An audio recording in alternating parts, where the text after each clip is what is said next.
விநாயகருக்கு நமஸ்காரம். அஞ்சிலே ஒன்று பெற்றான், அஞ்சிலே ஒன்றைத் தாவி, அஞ்சிலே ஒன்றாக ஆரியர்க்காக ஏகி, அஞ்சிலே ஒன்று பெற்ற அணங்கைக் கண்டு அயலார் ஊரில் அஞ்சிலே ஒன்றை வைத்தான், அவன் எம்மை அழித்துக் காப்பான். ஹனுமாருக்கு நமஸ்காரம்.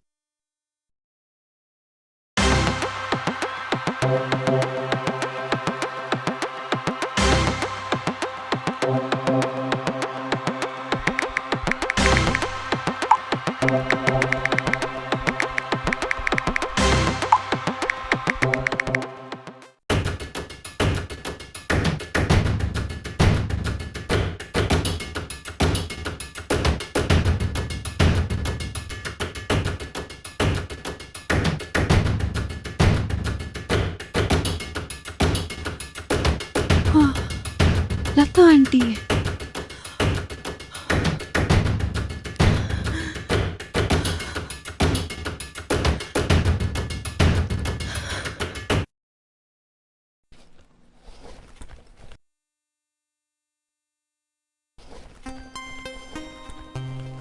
தம்பி என்னப்பா சார்ஜ்? ஆ தம்பி ஊருக்கு போயிட்டு எப்போ வருவ? ஆ ஒரு வாரம் ஆகும்க்கா. ஓ அப்படியா, சரி பார்த்து பத்திரமா போயிட்டு வா. வெளியில எங்கேயும் தண்ணி வாங்கி குடிக்காத, வாட்டர் பாட்டில் ஓகேக்கா. வாங்கிக்கோ. ம். அக்கா, ஒரு நிமிஷம். உங்க பழைய ஃபோனை மட்டும் கொண்டு வாங்களேன்.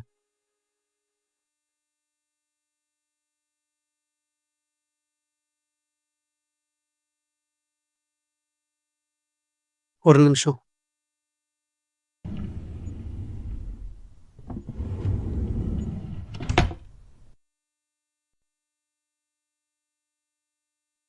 ஐபோனா?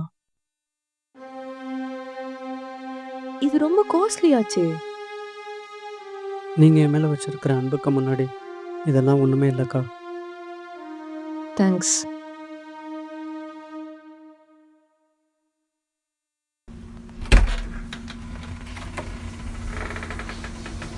அக்கா, நான் போயிட்டு வரேன். பார்த்துக்கோங்க. ம்.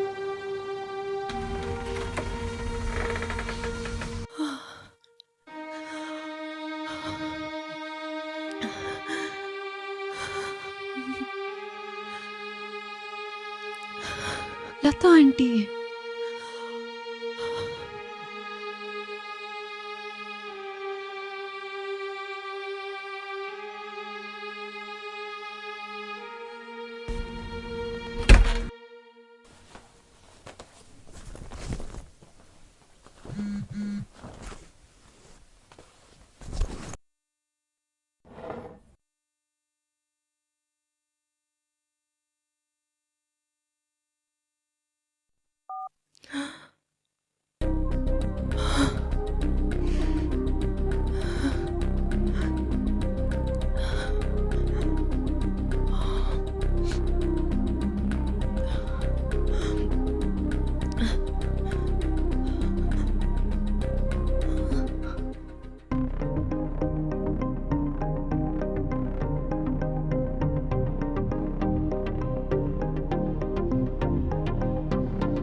ஹலோ.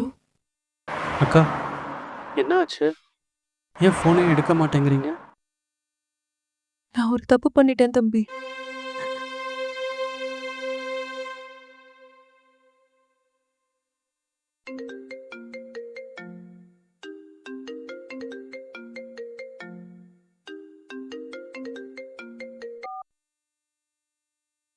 ஹலோ ஆர்த்தி, நான் பிரியா பேசுறேன்டி. ஹே பிரியா, ரொம்ப நாள் ஆச்சு பேசி. எப்படி இருக்க? வீட்ல எல்லாம் எப்படி இருக்காங்க? எல்லாரும் நல்லா இருக்காங்கடி. அப்புறம் வேற என்ன விசேஷம்? என் தம்பி புது ஃபோன் வாங்கி கொடுத்துருக்கான், அதுதான் விசேஷம். அப்படியா? என்ன ஃபோன் டி? ஐபோன். பாருடா, எனக்கு இப்படி ஒரு தம்பி இல்லாம போயிட்டான். ஏய், ஐபோன்ல போட்டோஸ்லாம் சூப்பரா வரும்டி. உனக்கு ஞாபகம் இருக்கா ஒரு காலத்துல நீயும் நானும் சண்டை போடுவோம், யாருக்கு அதிக லைக்ஸ் கிடைக்குது பார்க்கலான்னு. உன்னோட அம்மா அப்பா போனதுக்கு அப்புறம் தான் ஃபேஸ்புக் பக்கமே வரல. திரும்பி ஸ்டார்ட் பண்ணடி, உனக்கு மைண்ட் ரிஃப்ரெஷிங்கா இருக்கும். சரி, நான் அப்புறமா பேசுறேன். வைக்கிறேன்.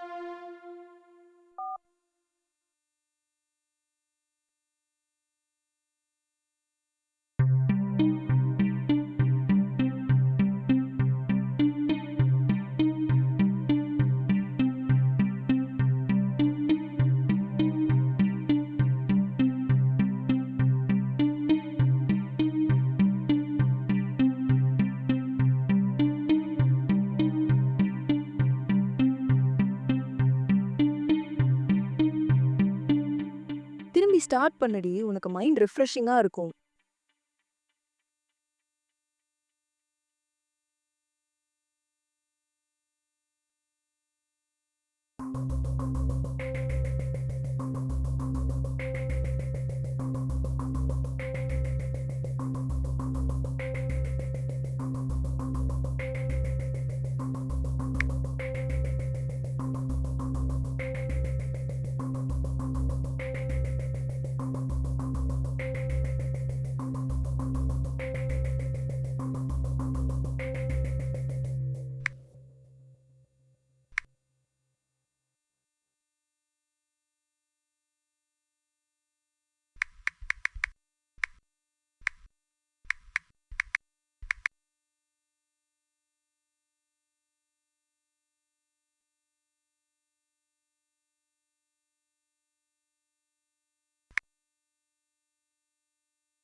யார் நீங்க? லதா ஆண்டி தெரியுமா?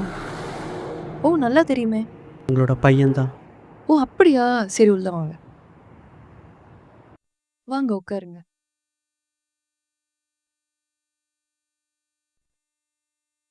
எங்க அம்மா புதுசா பொட்டிக் ஷாப் ஆரம்பிச்சிருக்காங்க. ஓ. உங்களுக்கு இன்வைட் பண்ணிட்டு வர சொன்னாங்க. ஓ, அப்படியா? தேங்க்ஸ்ங்க. கண்டிப்பா வந்துருங்க. கண்டிப்பா. நானா உங்களை இதுக்கு முன்னாடி எங்கேயும் பார்த்தது இல்லையே. அதுவா? நான் இங்க இருக்க மாட்டேன். பெங்களூர்ல தான் இருப்பேன். எப்பயாவது தான் இங்க வருவேன். ஆனா நான் உங்களை அடிக்கடி பார்த்துருக்கேன். டெய்லி பார்ப்பேன். எப்படி? ஃபேஸ்புக்ல நான் உங்களோட ஃபேன் அண்ட் ஃபாலோயர். ஓகே. அது எப்படிங்க? நீங்க ஃபோட்டோஸ் போட்டால் மட்டும் அவ்வளோ லைக்ஸ் வருது. இதே இது நாங்கள்லாம் எங்களை ஃபோட்டோ எடுத்து போட்டால் ஒரு லைக்ஸ் வரதே பெரிய விஷயமா இருக்கு. அதுலேயும் ஒரு நாளைக்கு 20 தடவை செக் பண்ணி பார்ப்போம் லைக்ஸ் வந்திருக்கா இல்லையான்னு. குடிக்க தண்ணி மட்டும் கொண்டு வாங்களேன்.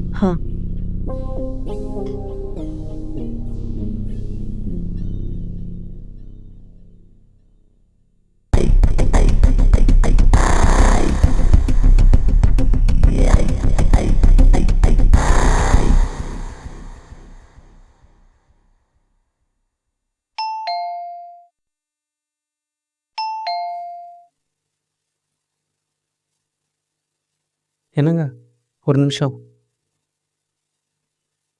உங்க பின்னாடி ஏதோ கரை இருக்கிற மாதிரி இருக்கு.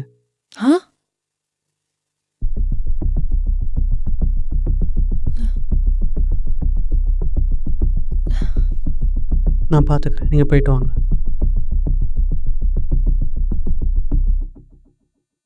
சார், மேடம் இருக்காங்களா சார்? இல்லை மேடம் கொடுக்க மாட்டீங்களா? இல்லை சார், மேடம் வந்தால் தான் சைன் போடணும். நான் ஹஸ்பண்ட் தான். சரி சார், நீங்களே போடுங்க.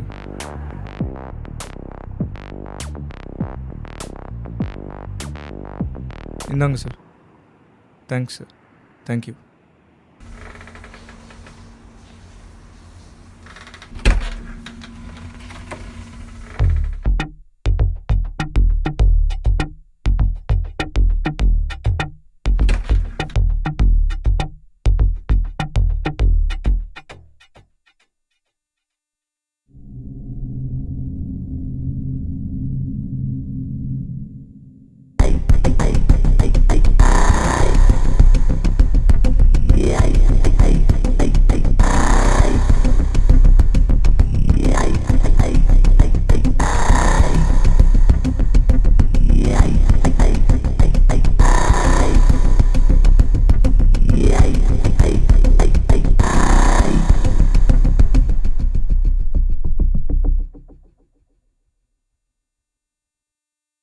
சரிங்க, நான் கிளம்புறேன்.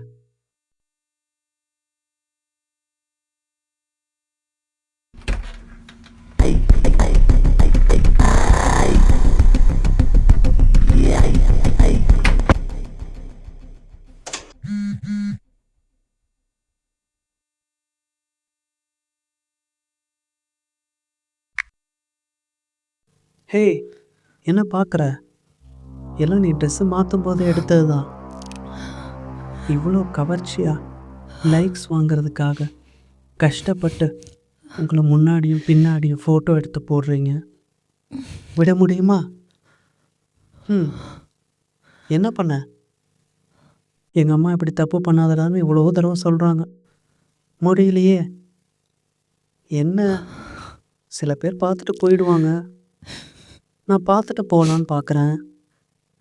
புரியலையா? ச்சீ. நான் சொல்கிற இடத்துக்கு சரியாக 8 மணிக்கு வந்துடு. ஒரு நைட் தான். ஒருவேளை நீ என்னை யார்கிட்டையாவது மாட்டி விட்ட, இது எல்லாத்தையும் சோஷியல் மீடியாவில் என்னோடய ஃப்ரெண்ட் பப்ளிஷ் பண்ணிடுவான். அப்புறம் என்ன, உனக்கு ஒரே லைக்ஸ் தான்.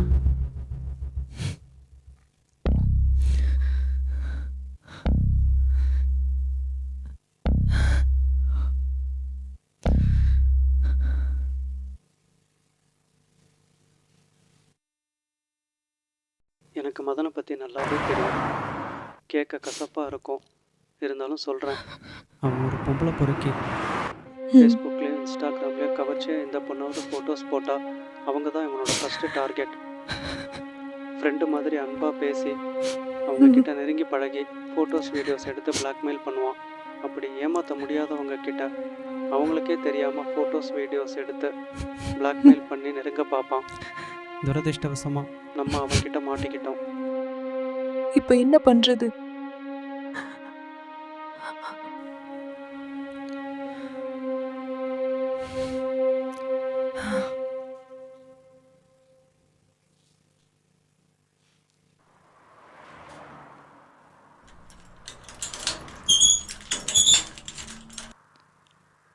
என்னம்மா எப்படி இருக்க?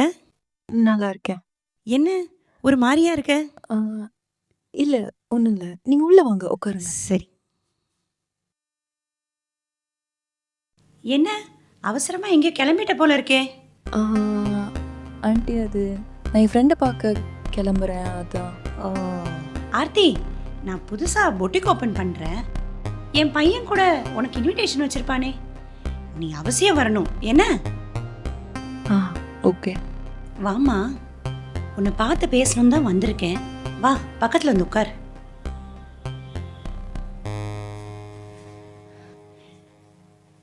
ஆமா, கதிர் எங்க? ஆ, என் தம்பி வேலை விஷயமா வெளியூர் போயிருக்கான் ஆண்டி. ஓ. ஆண்டி, ஆ, உங்களுக்கு சாப்பிட எதுவும் வேணுமா? நான் சமைக்கட்டுமா? சாப்பிடலாம் ஒன்றும் வேண்டாம். சரி, நீ காஃபி கொடு. சரி, நான் எடுத்துட்டு வரேன்.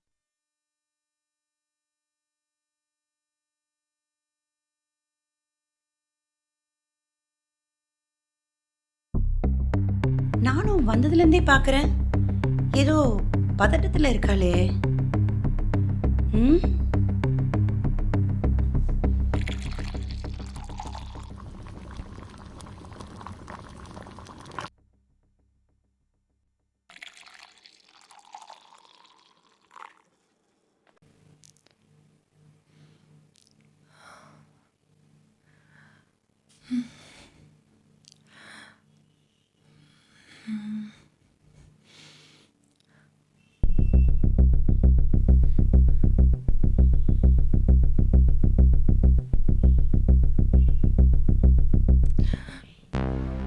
என்னம்மா பண்ற?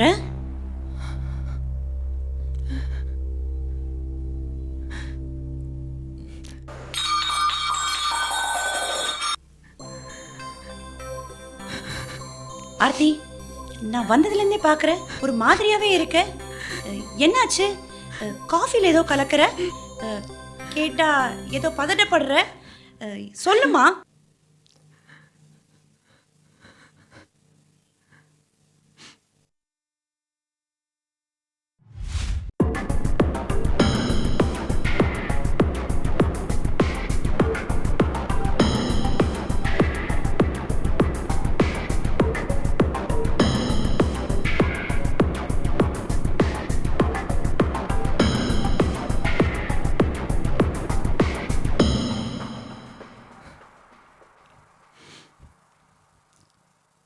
எனக்கு நீனா உயிர், அவனுக்கு அம்மானா உயிர். ஆனா உங்க அம்மாவும் ஒரு பொண்ணு தானே. நீயும் ஒரு அக்கா தங்கச்சியோட பிறக்கலையான்னு கேட்டா அந்த பொறுக்கிக்கு புரியாதுக்கா. நீ என்ன சொல்ற? நீங்க அவன் கூப்பிட்ட இடத்துக்கு போறதுக்கு 5 நிமிஷம் முன்னாடி எனக்கு மிஸ் கால் கொடுங்க.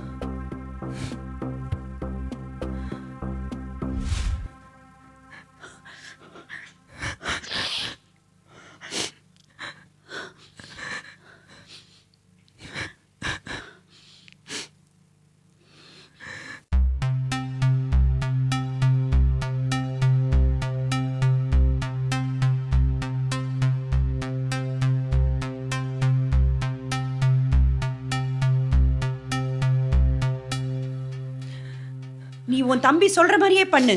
ஆனா உன் ஃபோன்ல வேண்டாம், என் ஃபோன்ல பண்ணு. இந்தா. சாரி ஆண்டி, என்னால முடியாது. ஆர்த்தி, இனிமே அவன் உன்கிட்ட மட்டும் இல்ல, வேற யார்கிட்டயும் அவன் தப்பாவே நடக்க கூடாது. நான் எவ்வளவோ சொல்லிட்டேன், அவன் கேட்கல, திருந்தவும் மாட்டேங்கிறான். இதை தவிர வேற வழியே இல்லை. என்ன சொல்ற? சொல்லு. சரியா? செய். வா.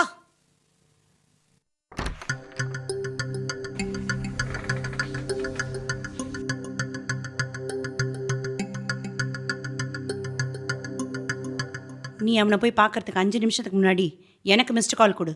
உன் தம்பி கிடையாது. தைரியமா போ. ம்.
என்னப்பா பார்க்குற?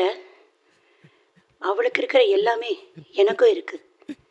என்ன, நான் உன் அம்மா.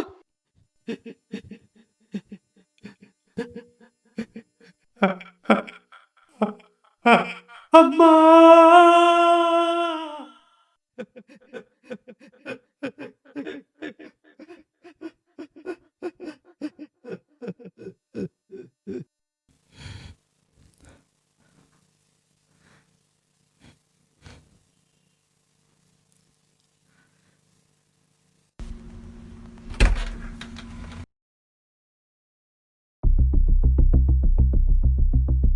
இங்கு மதனை போன்ற அநேக ஆண்கள் உள்ளனர். சமீப காலமாக கொடூர கற்பழிப்புகள், ஆபாசங்கள், கூடா சேர்க்கையால் சிந்தை தவறி அரங்கேறி வருகிறது. ஆண்களே, மாற்றான் பெண்களை தாயாக பார்க்க பழகிக் கொள்ளுங்கள், காம பொருளாக அல்ல. இங்கு பீஷ்மரை போன்று அநேக நல்லவர்கள் இந்திய அரசவையில் உள்ளார்கள். ஆனால் ஒரு பெண்ணுக்கு எதிராக நடக்கும் அதர்மத்தை கேட்பதற்கு அவர்களது சூழ்நிலை தடுத்து விடுகிறது ஏனோ.